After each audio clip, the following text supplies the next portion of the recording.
The challenging job of teaching has changed over the last few years. Districts facing staffing shortages, among many other issues. But now some teachers are dealing with yet another dilemma: burnout. Tonight, the solutions local districts have to address the matter and how one organization is working to make a difference.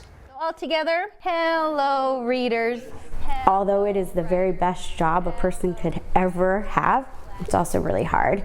An educator for more than 17 years, Jennifer Maestas is also the founder of SALT, short for San Antonio Leaders and Teachers. SALT is a nonprofit, and we are a professional networking association for educators in and around Bexar County. The mission of SALT is to elevate and celebrate teaching and learning by getting together to share stories and ideas. To say, how do you do it? What's working? What can we do better? And to learn from those different people in education, I think has been extraordinarily valuable. It's a concept that's making an impact during a time when teaching isn't what it used to be. Between teacher shortages and overcoming the pandemic, teacher burnout is an all too familiar issue. Teacher burnout's a very real thing, and it's not something that simply happened at COVID. It's been a journey to get here, and COVID exacerbated that. So much so, districts are doing things to address the matter. What we figured out is what we had to do is provide opportunities for them to find their self-care.